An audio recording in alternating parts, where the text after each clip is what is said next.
জয় গৌর, জয় নিতাই।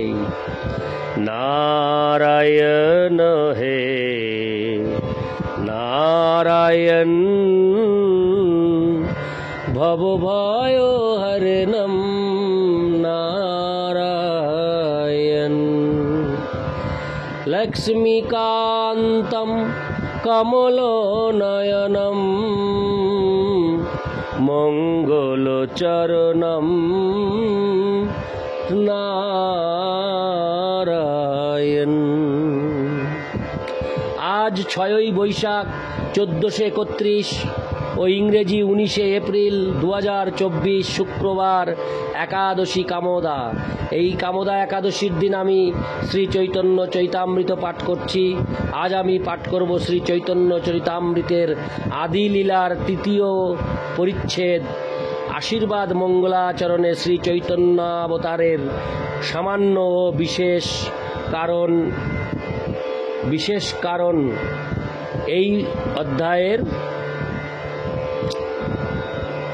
এই অধ্যায়ের শ্লোক 65 থেকে 71। শ্লোক 65। অন্য অবতারে সব সৈন্য শস্ত্র সঙ্গে চৈতন্য কৃষ্ণের সৈন্য অঙ্গ উপাঙ্গে। শ্লোকার্থ: অন্যান্য অবতারে ভগবান সৈন্য ও অস্ত্রশস্ত্র সহ অবতরণ করেন, কিন্তু এই অবতারে তার সৈন্য হচ্ছেন তার অঙ্গ ও উপাঙ্গ। ইতি শ্লোক 65। শ্লোক 66। সদোপাস্য শ্রীমান ধৃত মনুজকাই প্রণয়িতাং বহদ্ভীর গীর্বাণৈর্গিরিশ পরমেষ্টি প্রভৃতিভি সভক্তেভ্য শুদ্ধাং নিজ ভজন মুদ্রামুপদিশন সচৈতন্য কিং মে পুনরপি দৃশ্যর্যাসতি পদম। অনুবাদ: শ্রী চৈতন্য মহাপ্রভু হচ্ছেন শিব, ব্রহ্মা আদি সমস্ত দেবতাদেরও পরমারাধ্য। তিনি স্বীয় ভক্তিভাব অবলম্বন করে একজন সাধারণ মানুষের মতো আবির্ভূত হয়েছেন। তিনি তার নিজের ভক্তদের শুদ্ধ ভক্তি সম্বন্ধে উপদেশ দান করেন। তিনি কি পুনরায় আমার দৃষ্টিপথে প্রকাশিত হবেন? তাৎপর্য: এই শ্লোকটি ছিল রূপ গোস্বামী রচিত স্তবমালার প্রথম শ্রী চৈতন্যাষ্টক 1 থেকে উদ্ধৃত। শ্লোক 67। আঙ্গোপাঙ্গ অস্ত্র করে সকার্য সাধন। অঙ্গ শব্দের অর্থ আরশু নদিয়া মন। শ্লোকার্থ: তার অঙ্গ ও উপাঙ্গ রূপ অস্ত্র সমূহ স্বীয় কর্তব্য সমূহ সাধন করে। অঙ্গ শব্দটির আর একটি অর্থ মনোযোগ সহকারে শ্রবণ করো। ইতি শ্লোক 67। শ্লোক 68। অঙ্গ শব্দের অংশ কহে শাস্ত্র পরমান। অঙ্গের অবয়ব উপাঙ্গ ব্যাখ্যান। শ্লোকার্থ: শাস্ত্রের প্রমাণ অনুসারে অঙ্গ শব্দের অর্থ হচ্ছে অংশ, এবং অঙ্গের অংশকে বলা হয় উপাঙ্গ।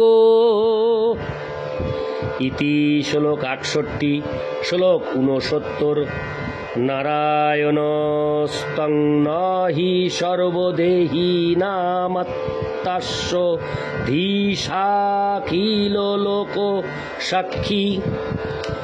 নারায়ণ হঙ্গং নরো ভূজলায়নাত্মচাপি সত্যং ন তবৈব মায়া। অনুবাদ: হে পরমেশ্বর, আপনি অখিল লোক সাক্ষী, আপনি হচ্ছেন সকলের প্রিয় আত্মা, তাই আপনি কি আমার পিতা নারায়ণ নন? নর গর্ভোদক সাই বিষ্ণু জাত জল হচ্ছে নার, তাতে যার অয়ন আশ্রয়স্থল তিনি নারায়ণ, তিনি আপনার অঙ্গ অর্থাৎ অংশ।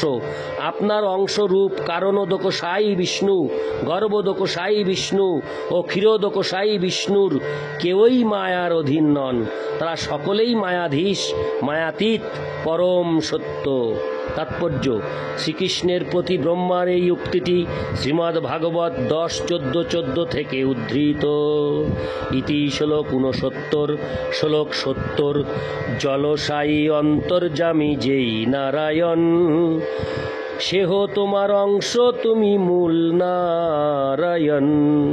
শ্লোকার্থ: সমস্ত জীবের অন্তর্যামী যে নারায়ণ, কিংবা জলে কারণ গর্ভ ক্ষীর শায়িত যে নারায়ণ, তিনি আপনার অংশ, তাই আপনিও হচ্ছেন মূল নারায়ণ। ইতি শ্লোক 70, শ্লোক 71। অঙ্গ শব্দে অংশ কহে, সেহ সত্য হয়, মায়া কার্য নহে সব চিদানন্দময়। তাৎপর্য: এই জড়জগতে যদি মূল বস্তু থেকে একটি অংশ নিয়ে নেওয়া হয় তাহলে মূল বস্তুটি হ্রাসপ্রাপ্ত হয়, কিন্তু পরমেশ্বর ভগবান কখনোই মায়ার দ্বারা প্রভাবিত হন না। ঈশোপনিষদের মঙ্গলাচরণে একটি শ্লোকে বলা হয়েছে, ওং পুনর্মদঃ পুনর্মিদং পূর্ণাৎ পুনর্মদুচ্যতে পূর্ণস্য পূর্ণমাদায় পূর্ণমেবাবশিষ্যতে। পরমেশ্বর ভগবান হচ্ছেন সর্বতোভাবে পূর্ণ, এবং যেহেতু তিনি সম্পূর্ণ রূপে পূর্ণ, তাই দৃশ্যমান জগতের মতো তার থেকে প্রকাশিত সব কিছুই পূর্ণরূপে নিখুঁতভাবে সজ্জিত। পূর্ণ থেকে যা কিছু সৃষ্টি হয় সেই সৃষ্টিও পূর্ণ হয়ে ওঠে। যেহেতু তিনি হচ্ছেন পরম পূর্ণ, তাই যদিও তার থেকে বহু পূর্ণ সত্তার প্রকাশ ঘটে, তবুও তিনি পূর্ণরূপেই অবশিষ্ট থাকেন। পরমেশ্বর ভগবানের চিৎ জগতে একের সঙ্গে এক যোগ করলে একই থাকে, এবং এক থেকে এক বিয়োগ করলেও এক থাকে।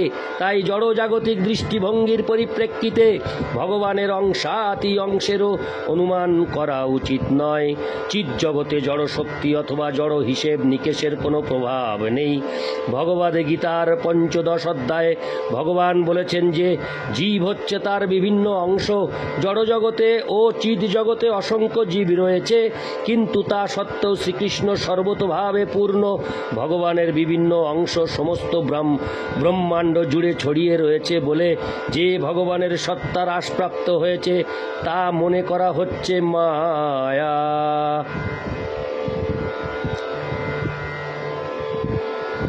হরে কৃষ্ণ। কথাটি খুব গুরুত্বপূর্ণ। ভগবানের বিভিন্ন অংশ সমস্ত ব্রহ্মাণ্ড জুড়ে ছড়িয়ে রয়েছে বলে যে ভগবানের সত্তা হ্রাসপ্রাপ্ত হয়েছে তা মনে করা হচ্ছে মায়া। সেটি একটি জড়জাগতিক বিচার। জড় শক্তি মায়ার দ্বারা প্রভাবিত হওয়ার ফলেই এই ধরনের বিচার করা সম্ভব হয়। চিৎ জগতে জড় অস্তিত্বের অনুভূতি হয় কেবলমাত্র তার অনুপস্থিতির মাধ্যমে। বহুরূপে প্রকাশিত হলেও বিষ্ণু তত্ত্বের শক্তি কখনো হ্রাস পায় না। ঠিক যেমন একটি প্রদীপ থেকে আর একটি প্রদীপ জ্বালানো সত্ত্বেও সেই প্রদীপের শক্তি অপরিবর্তিতই থাকে। মূল প্রদীপ থেকে হাজার হাজার প্রদীপ জ্বালানো যেতে পারে এবং প্রতিটি প্রদীপ থেকে একই পরিমাণ আলোক প্রকাশিত হয়। এভাবেই বোঝা যায় যে শ্রীকৃষ্ণ ও শ্রী চৈতন্য মহাপ্রভু থেকে বিভিন্ন যুগে রাম, নৃসিংহ, বরাহ আদি বিভিন্ন রূপে প্রকাশিত সমস্ত বিষ্ণু তত্ত্বের সকলেই সমভাবে পরম শক্তি সম্পন্ন।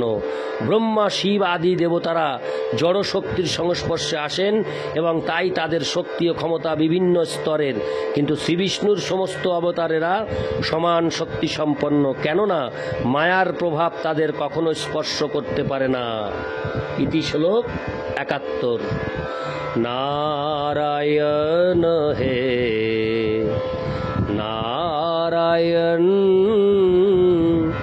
ভবভয় হরণম নারায়ণ। জয় গৌর, জয় নিতাই।